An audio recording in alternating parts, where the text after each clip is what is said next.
this is the production breakdown of Calliope. And Calliope is kind of a behemoth of a track. It's long and it's complicated and it's rather progressive. And it was actually one of the most requested breakdowns that I do by you guys. So I'm actually quite pleased about that and excited because it's a special track to me. Because of its complexity, it's not as linear necessarily as a techno track. So I'm just going to kind of go start to finish, section through section, and just break down how we got there in the first place. So if we start at the very beginning, it starts off with a windshield wiper. I'm serious. That is the windshield wiper of my car. And I was working on a project a couple of years ago where I had to record a bunch of car sounds, and the windshield wiper was one of them. So, I mean, it's a pretty gnarly looking waveform as it is, but it does loop. So every downbeat falls exactly kind of on like the hit of the wiper. And it should be noted that in the recorded version of this, you have the outro of Lead Behind that fades in seamlessly into Calliope. So you obviously don't have that here, but I did that purposefully so in mastering I could mix them together and they seamlessly kind of faded in and out of each other, which is something I was really pleased with. But it starts with the windshield wiper, and later, well, not too soon, or not too much later, but soon after, you get the first bit of guitar.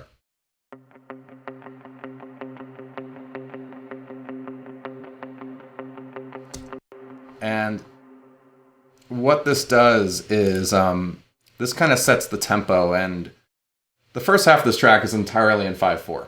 And this little motif is actually going to kind of keep our momentum going throughout really the first 2.5 minutes of this track. And it is just pretty much all the guitars in this. They're recorded with my PRS 7-string. And for an amp, I use the Fractal Audio Axe Effects, and I use that for basically every guitar sound that I do. Basically for the past 8 years. And this was probably just like a model of a Fender Twin. Really clean. And without the processing, it sounds like this.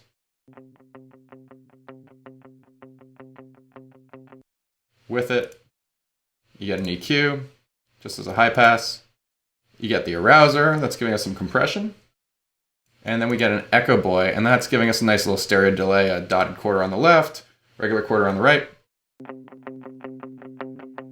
And then just to wash it out a bit, old favorite, Eventide Black Hole. And that's going to be really the premise of the whole intro of the track in general. Then we have these impacts.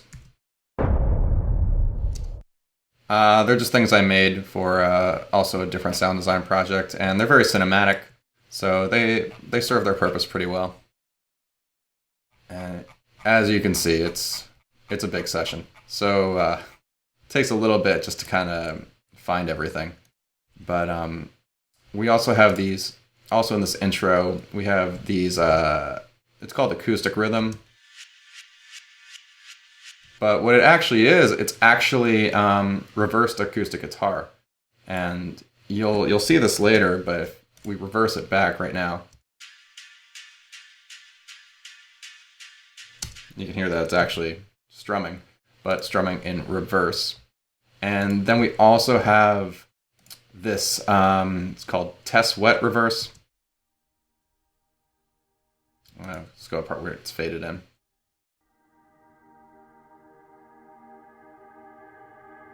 Takes a while.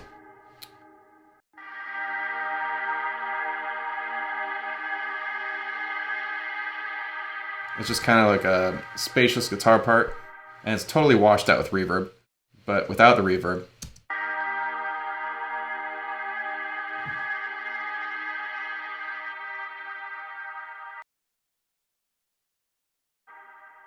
And that is basically it for the very intro. And then the verse well, we get some bass. And the bass kind of makes the chord motion a bit more obvious. It sounds like this.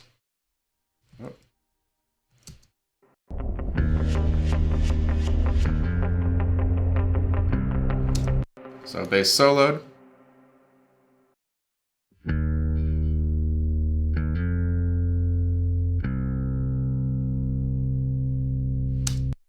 And there are 2 layers to it.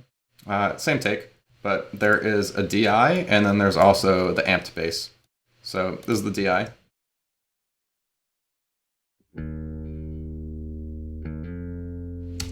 And then here's the amp.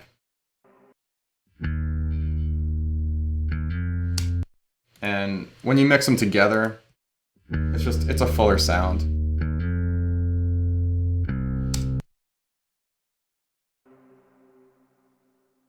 And after a couple repetitions of that, we get into the verse.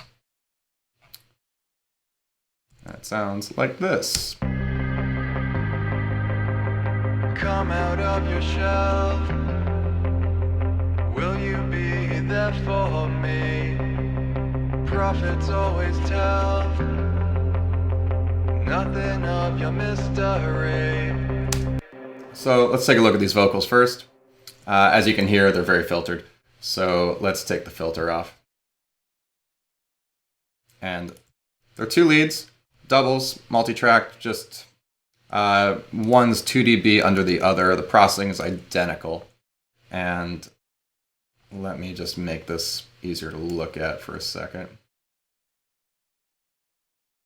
And there we go. So basically the processing chain on all of them is just about the same. And first thing is the API Vision, which is the UAD plugin, and it's one of my favorite vocal plugins, period. And I have it doing, so the EQ is routed to be before the compressor, and I'm boosting a little bit at 15K, and I'm cutting a little bit at 700, and then it's just tickling the compressor a little. Come out of your shell.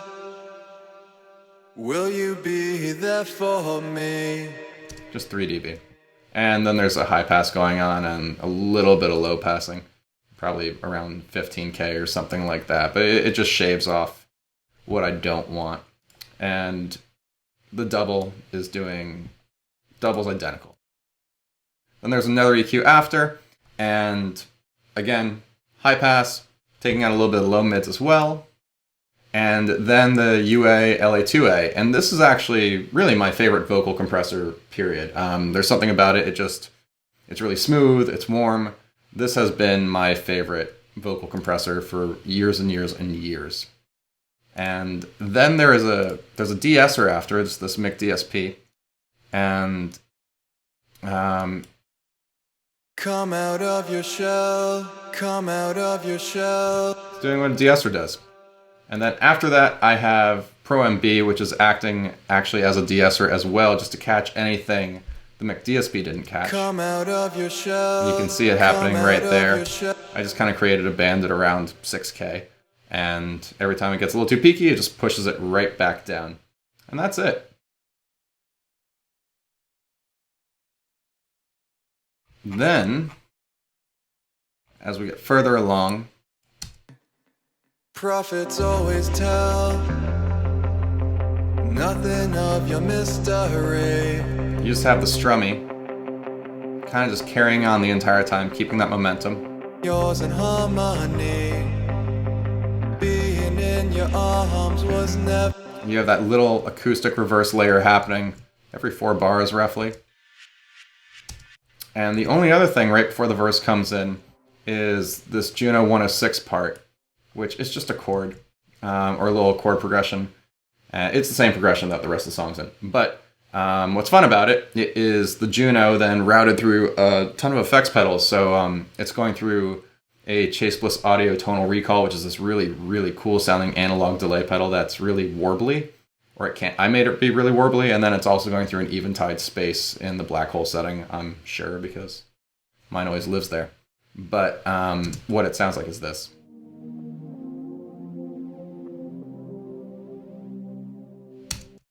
And that little thing, that'll repeat throughout the rest of the track. It's kind of a little motif in its own right. So the verse ends, and we get a little breakdown. In the contingency,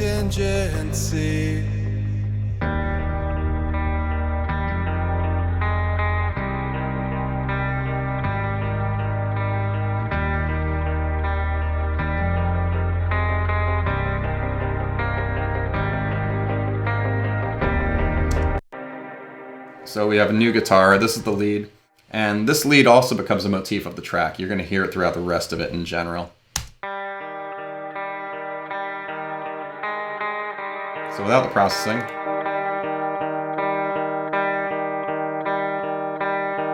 It's kind of flat.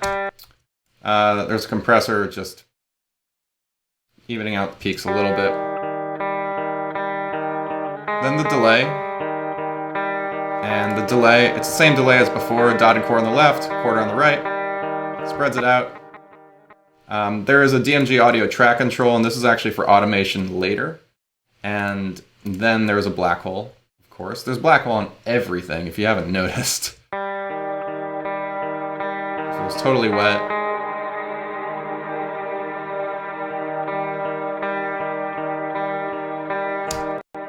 And then one more EQ, and this EQ is actually doing a lot of work. It's pretty intense, actually. Without it,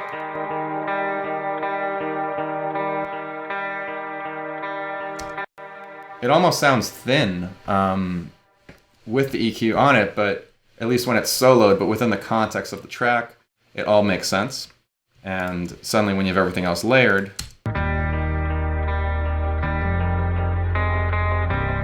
it doesn't sound nearly as thin anymore. So this is when the full chord progression finally reveals itself, and it's a very common, very simple chord progression. And the Juno comes back in.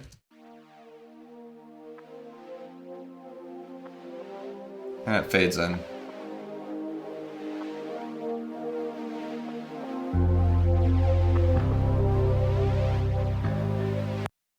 And then we also have some strummed chords coming in as well.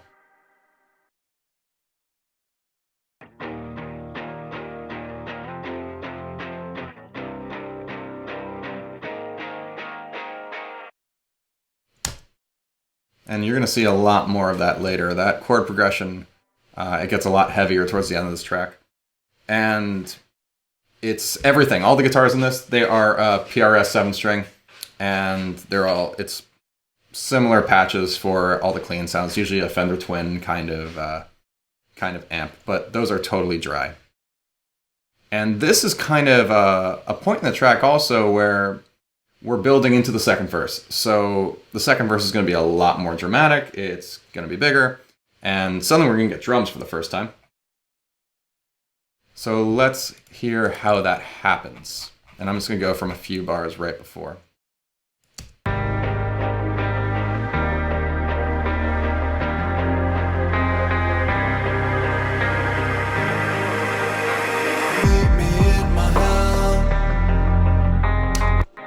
And that's actually one of my favorite moments of the song, actually, when that kicks in.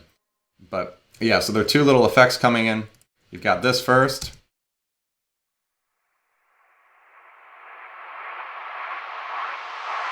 Which is some reversed reverby thing. And then there's a reverse vocal that swells in also into the verse.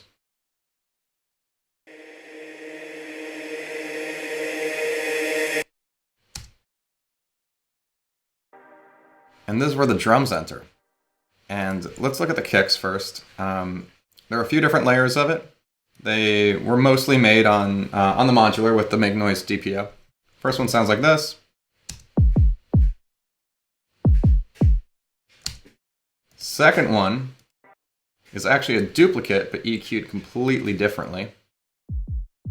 All sub. And if you look at the two EQ curves, this is the one that isn't as subby, but still is pretty subby. And then the really subby one is just cut that much harder, and then it's actually got a little bit of a boost around 50 hertz. And then there's verby kick, and this is kind of what gives the kick its kind of like cool cavernous sound. And it sounds like this.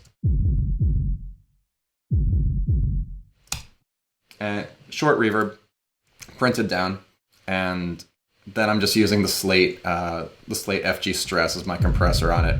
And it's compressing it pretty hard, you can see that. And then there's a filter as well. Without the filter. With it. which really, I'm basically using the filter almost as a saturator. And it's just making that whole junk, junk, junk just thicker. And then there's one more verby kick underneath it. And this is kind of a variation of the other. But this has, again, the same filter, but then another reverb. And then a decapitator, just to kind of overdrive it a little bit more. And then some EQ work. Then we have these kicky effects, sound like this. And it's just like it's basically a filter pong delay. I did that with an Eventide, it's the Eventide delay pedal, what's it called? The Time Factor. And it's got the filter pong setting on it, and I basically ran my kick through the filter pong and then cut it up and corrected the timing so it fit perfectly. But that's how you get this delayed bandpassy dong ding ding dong dong ding dong dong kind of thing. It's all that pedal, and then it's getting bandpassed that much further. Without the EQ, it sounds like this. With sounds like this. And then filtery perk sounds like this, which is basically just filtered percussion, and there's really nothing crazy special about it. A rim shot gets introduced. And it kind of sounds like a ping pong ball, right? Without the processing, it's pretty weak sounding. But then the filter really adds a lot of weight. Then there's an EQ, just doing basic EQ work, high passing. And then I'm using the Valhalla Vintage Verb just to give it a pretty short hall reverb. It's almost default settings on the Vintage Verb. I shortened it a bit, and I took out some of the low end out of the reverb with the low cut, that little guy. But that's about it. And as the verse evolves, you get a couple other little elements. You get this kind of metallic hit every now and then. And then you also get these effects that are really just reverb and delay throws. Like that's another running the snare or running the rim shot through a distortion pedal and then a filter or the delay pedal, and that's what's giving it that kind of gnarly metallic sound. But then it's almost kind of flangey, and that's because the file tells me this, thankfully, because I wouldn't remember. But I used the Sound Toys micro shift to really just like spread out the delay. And then later there's one that's pretty much just a reverb. A very distorted reverb. And then there's also this.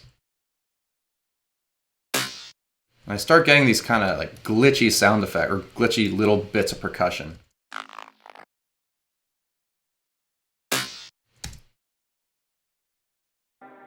And really, so aside from the drums, the other thing that really makes the verse suddenly kick into gear, suddenly there's sub. And there was never sub before. It was just the electric bass. And the electric bass didn't have, I mean, it's bassy, but it's not subby. And there's a lot of bass. So, we get the Reeses first. And there are two Reeses. There is first this low one.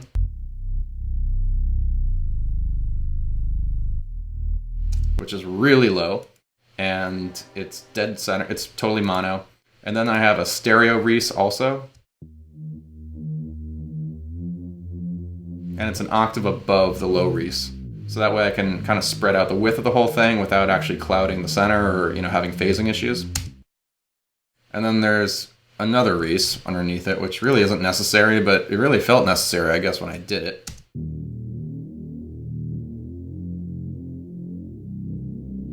Pretty heavy. So layered with the other basses,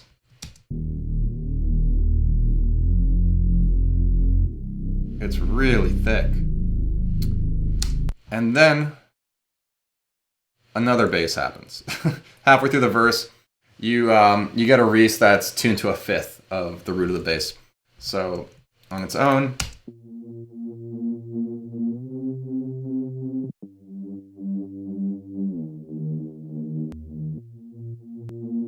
and that just adds some harmonic density, I suppose, to the Reeses in general. And then we also have some of these more Juno.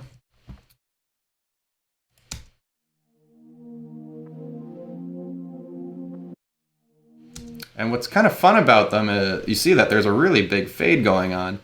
And what's happening is basically every time the kicks come in, and there's another set of drums too that I haven't touched on just yet, they're totally ducked in.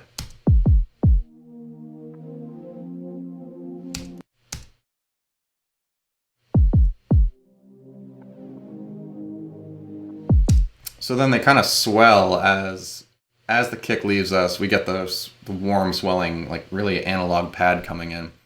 And there are these very distorted drums too, which sound like this.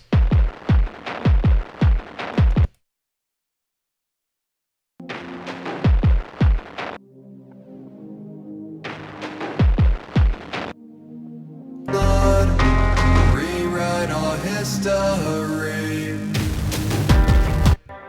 And the only other thing that gets added is once again those strummed chords.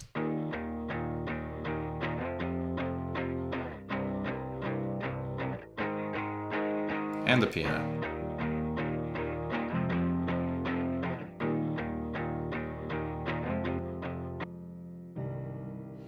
And again, that just really accentuates the motion of the chords. Now there's a big change in the vocal. And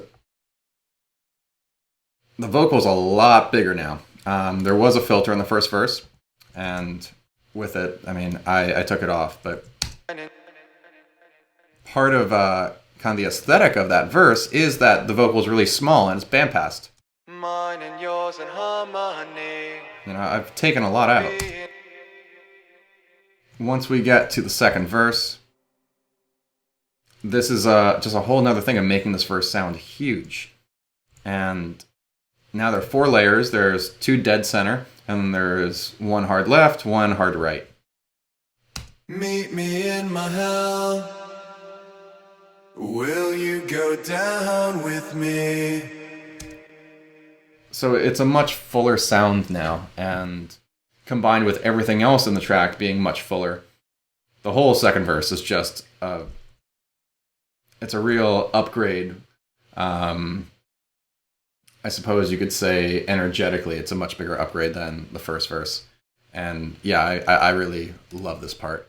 And then as the verse goes on, you get a couple harmonies, and they're just harmonies and fifths, which is a cool... Split the tide and stand with me.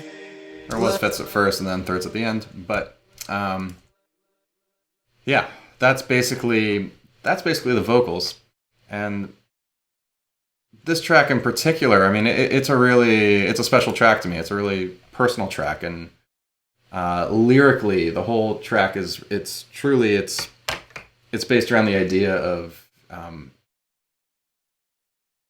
being completely inspired and in love with this person that you can't be with, and much of the lyrical content is actually inspired by mythology. And I mean, it's not really too hard to figure that out if you look at the lyrics. But at the time when I was working on this, I was also reading a lot of Joseph Campbell. So that kind of seeped its way into this record. And it's a special one for me. You know, it was written about someone really important. So I will forever be very close to this track. So let's move on. Let's give it surrender, let the flood rewrite our history.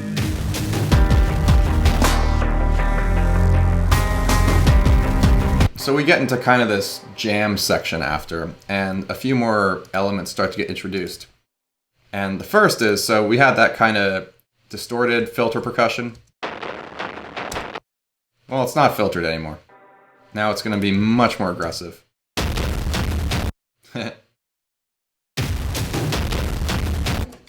And that's almost 100%. It's just a drum set getting absolutely just ravaged by isotope trash. And then that gets layered with the first instances of kind of real drums. And they're programmed. They're, not recorded live.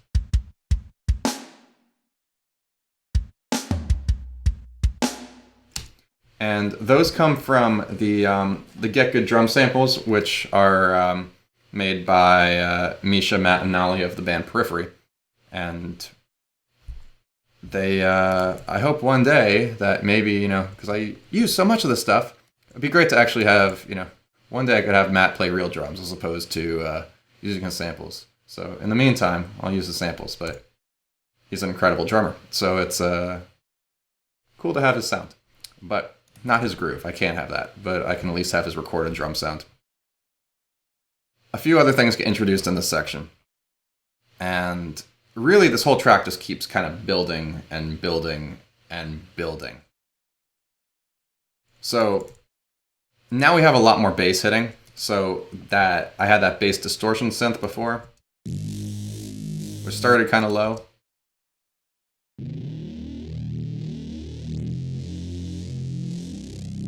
And it opens up.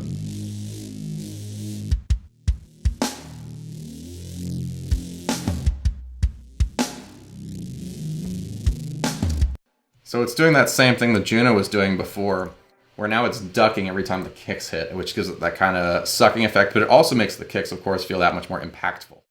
So that's going on. The Reeses are still going on, nice and low. And just so you know, what's going on here is minus a filter, which is purely for automation.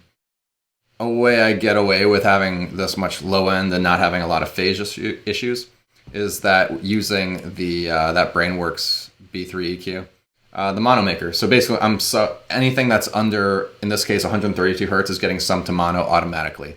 So I don't have crazy wide sub, but it's very subby and it is very wide once you get above 132. And then lastly, there's an EQ, literally doing nothing but adding 1 dB of gain. I truthfully don't know why that's there. And then there's a compressor, and this is getting sidechained to the kick. So if we take these guys, you'll see it get triggered.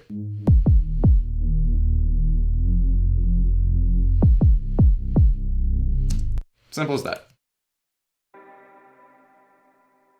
Then acoustic guitar finally enters. And we haven't had it before, but what it does, again, it accentuates the chord progression, or it emphasizes the chord progression, and adds another layer of excitement, really, to the whole thing. Sounds like this.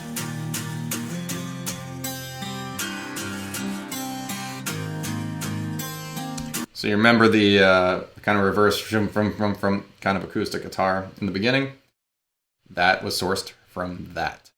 Actually, it's right here. It's kind of fun to actually have them layered together. And then the test guitar comes back.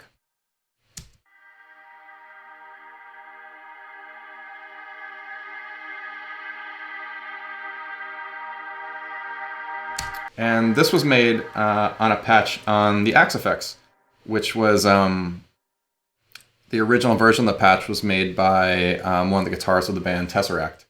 And I downloaded it. He put it up for free. And I downloaded it and I tweaked it a little bit and then I washed it out. But that's why it's called Tess Wet, because it's a Tesseract style guitar. And everything starts to get a lot more intense here. I mean, if we solo all the drums, there's a lot more going on.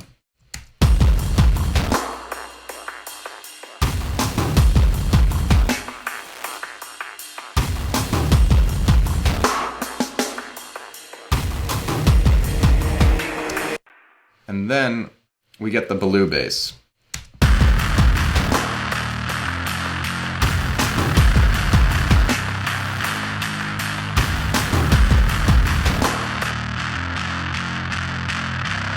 And it's named that kind of as an homage to Kurt Ballou, who is the guitarist and producer of the band Converge. And this kind of bass sound reminded me. I was kind of referencing Converge records in my head when I wanted to have that kind of sound. So that's why it's called the blue bass, because I wanted Kurt bass basically, and I got, somewhat close. I got my own rendition of it. It'll never sound the same as his, but that is it adds this layer, that as it comes in, it really starts to push the whole track, because you didn't have anything really that grimy, that constant yet. Without it, it's pretty clean. It really adds a lot of grit. And then there are a few effects coming on that go into like the heavy guitar section, and it's more car stuff, some reverse vocals, my car engine.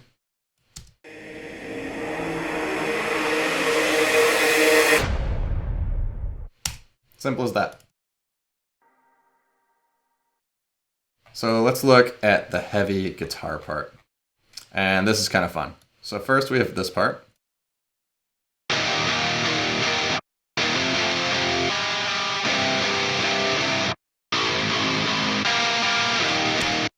And that's recorded with, the PRS through the axe, and it's using a model of a diesel VH4, which has always been my favorite, really my favorite electric guitar amp, and I could never afford it because they cost like $4,500 for a guitar amp. But man, they sound incredible. Now, there's something else that's going on here too, and I have this layered on top of the guitars.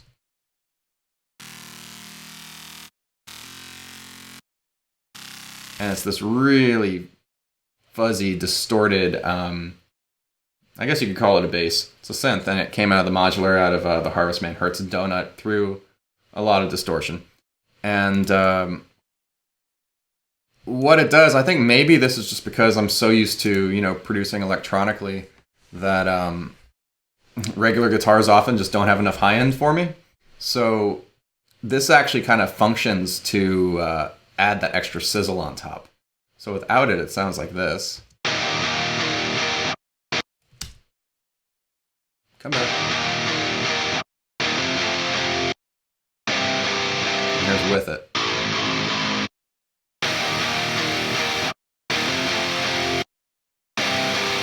It just makes it bigger, significantly bigger. And now we get a full drum section as well. And we have the bass basically just doing the exact same thing as the guitar.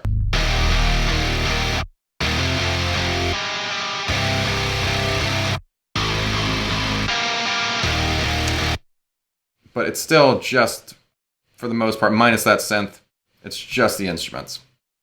And this is also where the timing starts to change a bit. Whereas this is the first time we get a time change. And towards the end of it, we get a bar of 6, which is actually going to function as basically a turnaround to the 5. So I'll give you 3 bars of the 5, and then you'll get the 6, and it almost becomes a waltz. 4,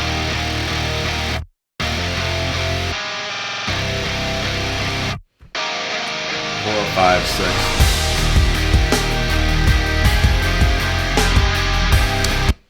So now we have a full drum section, or a full kind of live drum section. And this is all of the Get Good drum stuff.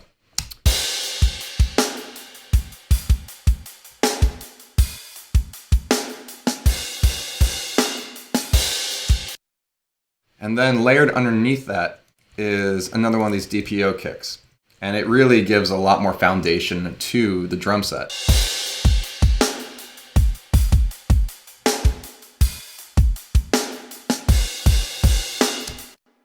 And it's interesting. I want to say about a year and a half ago, I was having a discussion with Misha of Periphery, and we were talking about how challenging it can be to going from a lot of electronic elements where there's a lot of low end, and just sonically, there's a lot more information, I guess, at all times than there is with recording traditional instruments.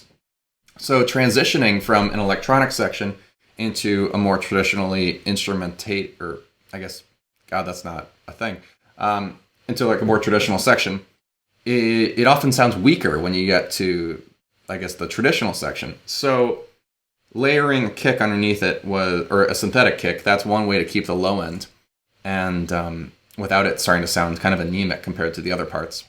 Then the other thing I do as well, finally the Reeses come back in. So while we had the electric bass here, right around in the turnaround come back the Reeses.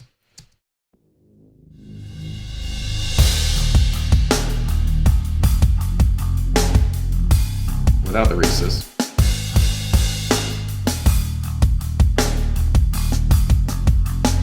They really fill it out. And then we also get, aside from the heavy synths and the heavy guitars, the Tesseract guitars come back in.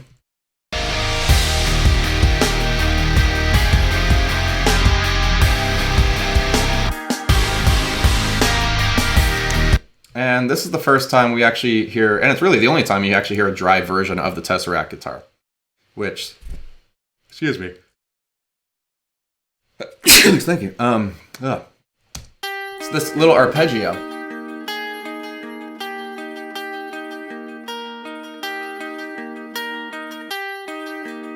And then that became this.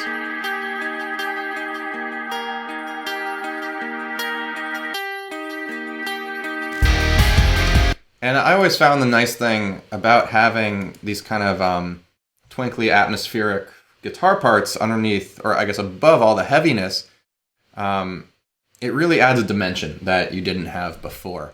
And I'm really just attracted to the sound of that. I mean, like clearly based, I'm talking about Tesseract and Periphery. I'm very influenced by their work and their arrangement. I mean, there's no denying that. And a big part of why I've always really fallen for that kind of sound was the layering, where you had the atmospheric pretty on top of the really heavy and often quite ugly, and that juxtaposition is really quite beautiful to me.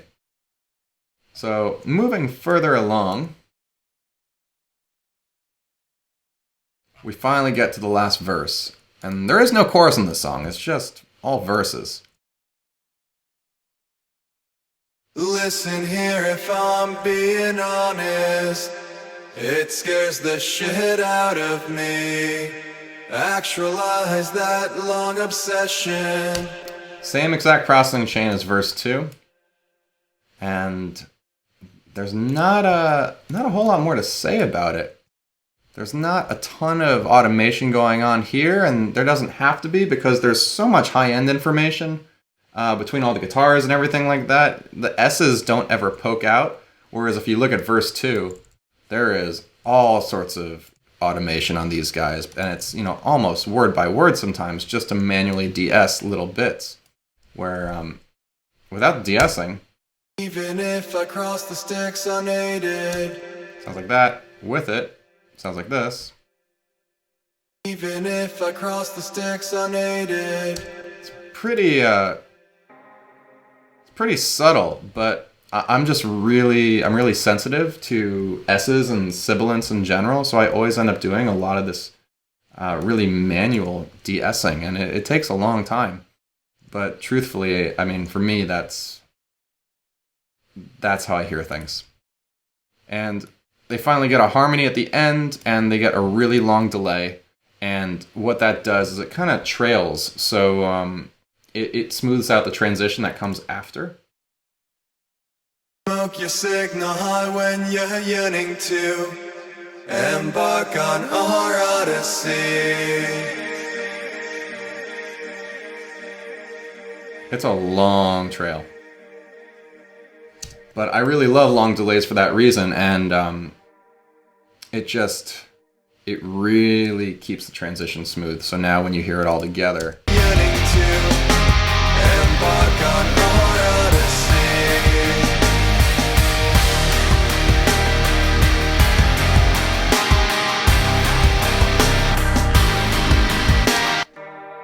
so yeah, nifty little trick. Delay trails, always incredible. And once we get back here, the track gets big again. So now that the vocal isn't fighting it, and we don't have to worry about anything with that, I can basically add all the stuff that I had to take out. So we get the blue bass again, we get the acoustic guitars, everything comes back except the piano, which comes later.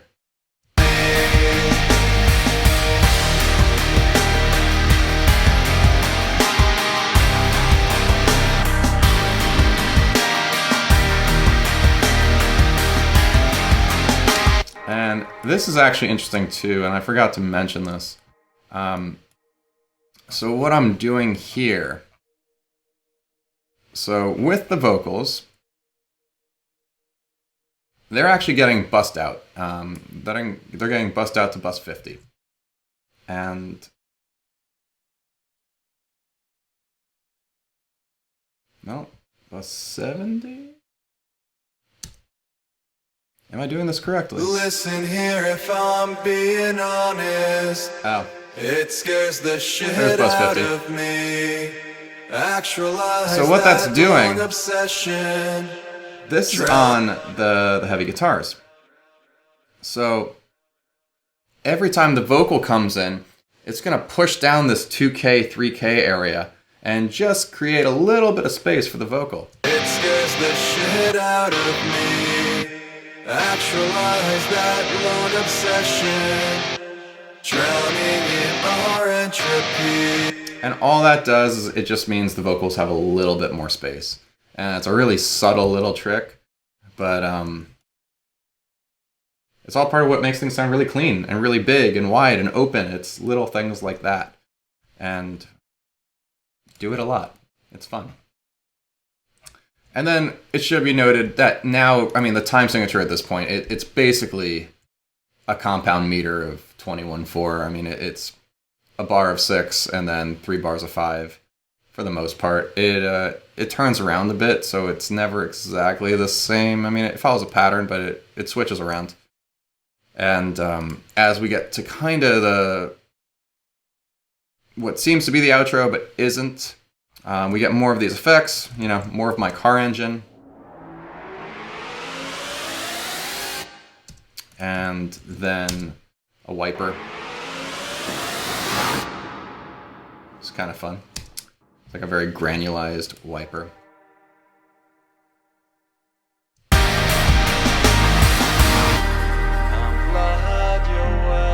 Pianos come back in here. And that first guitar comes back. Well, for you my skin is shedding. I'm glad you're well. For you. And this is kind of silly, but it is kind of funny. So the working title of this track was called Outliers. And Outliers is a book written by Malcolm Gladwell. So that's why there's that line, I'm glad you're well. It's kind of like, I thought I was being so clever. It's really quite dumb and sophomoric. But it's a Malcolm Gladwell reference. So now you know. But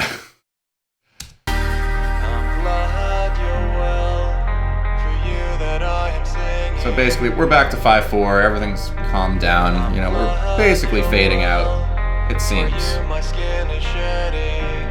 The wipers come back.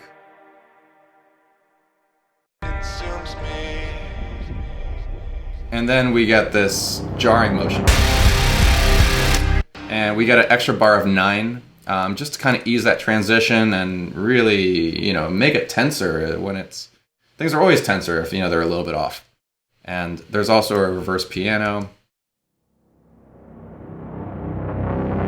But it's a very, very distorted and down-tuned reversed piano, which is why it's fun. And then it hits you right over the head.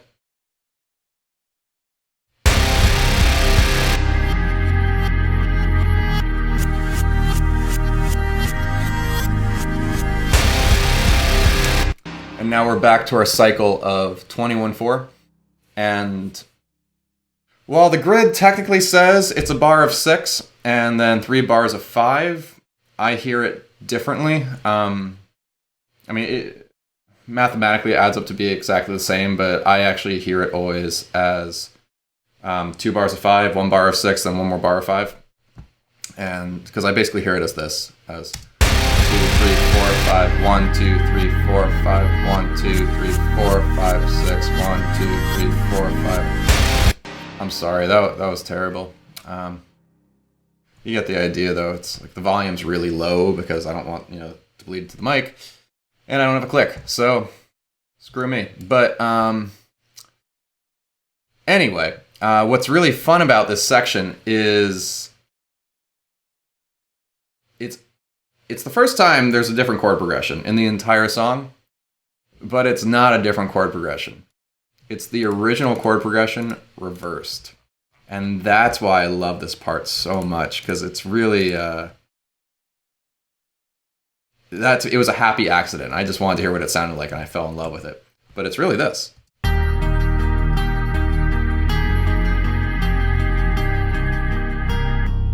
Right? But when you reverse them, you get these wonderful little things.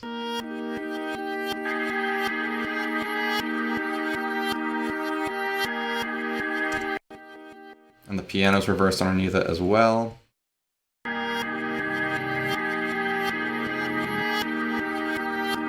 And then the acoustic guitar. I mean, this is such a really crucial part of the hook.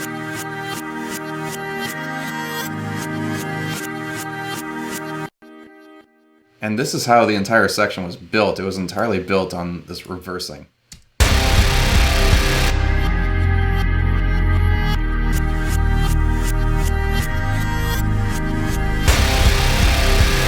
And once again, we have these impacts just, really accentuating the downbeat.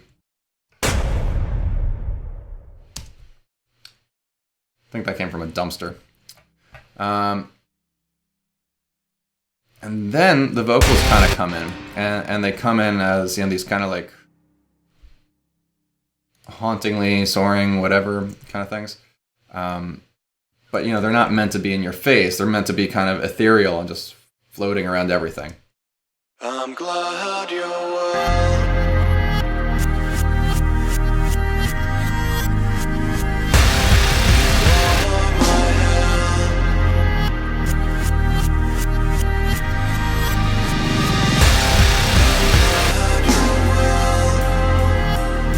And then we get harmonies introduced, and the vocals start to get more and more layered as you go through.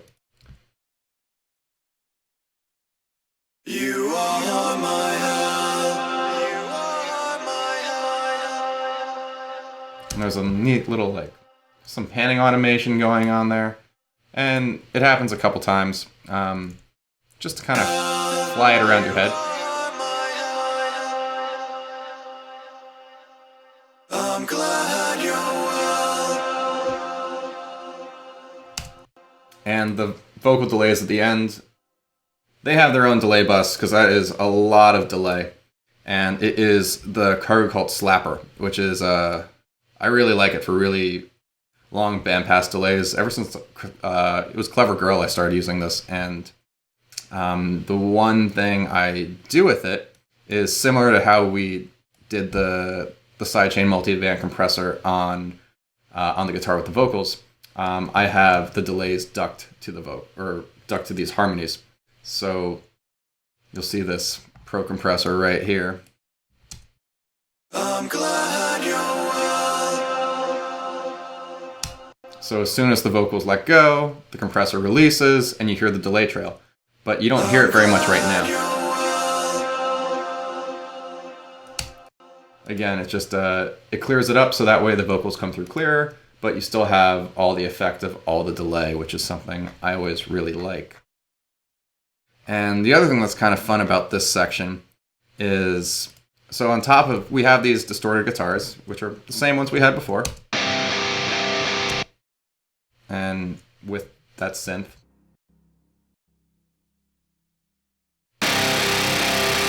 Which is definitely a bit louder now. It's on its own channel, so it's to be more aggressive. And it's boosted, it's about 15 dB louder than it was before. So now it's really in your face. But I also have this underneath it. And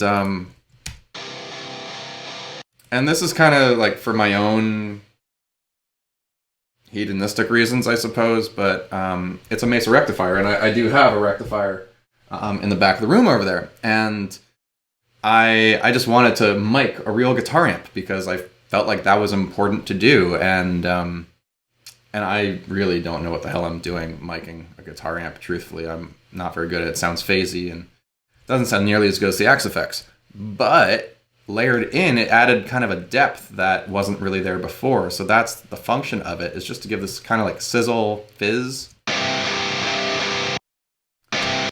And then as you get further along, it gets layered more, just to make it even heavier.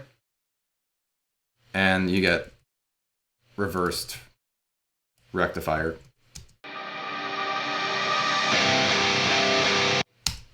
And that is where it really, where that one came from, is this, which is also a rectifier. And it's a really, really dissonant chord. And it's in a way a reference to Dillinger Escape Plan and like the chord they use in 43% Burnt, where it's super dissonant. But when you have it with everything, it really just, it makes that whole moment be that much more intense.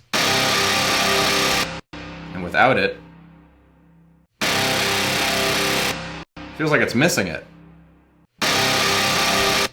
So when that moment hits, and the first time you hear the dissonant chord, and this is actually just a reverb tail of the dissonant chord that gets or we're swelling the reverb into the dissonant chord, if that makes sense.